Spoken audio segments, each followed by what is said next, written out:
Alors, l'Agence congolaise des grands travaux œuvre dans les domaines de l'ingénierie. Alors, quand on parle de l'ingénierie, on voit les sciences, les mathématiques, la technologie. Ces ingénieurs, ces mathématiciens, ces scientifiques font partie de l'Agence congolaise des grands travaux. Nous serons à la semaine de la science pour communiquer ce que nous faisons.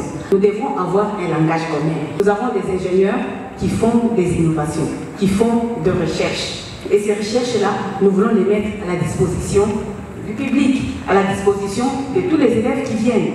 L'année passée, nous avons travaillé au mois de juin sur la journée mondiale de femmes en génie chez nous.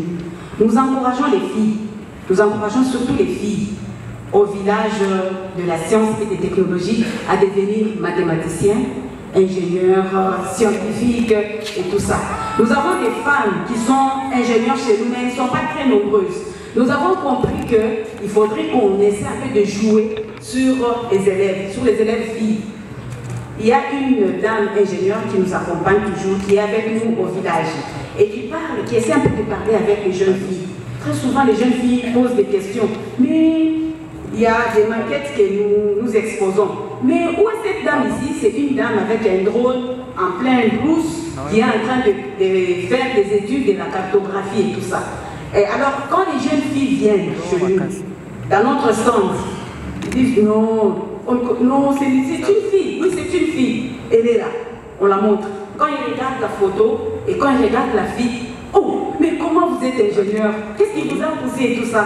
Et la dame est en train d'expliquer à ces jeunes filles.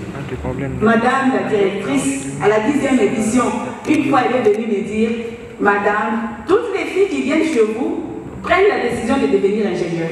Nous avons aimé ça. Mais cette année aussi, nous avons une certaine particularité. Comme je vous ai dit que nous avons travaillé au mois de juin. Selon l'UNESCO, au mois de juin, c'est la journée de la femme en génie. Et nous avons célébré ça chez nous. Nous avons célébré ça chez nous. Nous avons des interviews des femmes, ingénieurs, architectes. Elles ne sont pas très nombreuses. Nous avons compris qu'elles ne sont pas nombreuses. Mais qu'est-ce que nous pouvons faire pour susciter l'engouement, justement? Nous n'avons pas assez de force, nous n'avons pas assez de contacts, mais nous profitons du village de la science et des technologies, parce que nous accueillons, je ne sais pas si c'est en 5000 élèves ou je ne sais pas combien, avec beaucoup d'élèves filles qui ont peur de faire des mathématiques, qui ont peur de faire des sciences et tout ça. Mais quand ils arrivent à notre stand, parce que nous venons aussi avec des équipements, nous amenons des équipements pour la conception des études, des infrastructures et tout ça. Mais quand ils viennent et disent, l'Agence congolaise des grands travaux, qu'est-ce que vous exposez là-bas? Nous exposons des équipements. Voilà, tel équipement, c'est pour ceci, tel équipement, c'est pour la cartographie, tel équipement, c'est pour l'auscultation de la chaussée, tel équipement, c'est pour ceci et pour cela.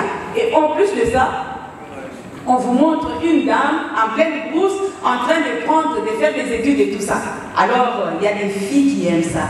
Et elles prennent des décisions. Elles disent, moi je vais faire des mathématiques, moi je vais faire la physique, moi je vais faire cela. On rejoint justement ce que disait l'accent que posait le représentant de l'UNESCO pour parler du mentorat féminin, pour permettre justement une meilleure vulgarisation des sciences. Exactement. Oui.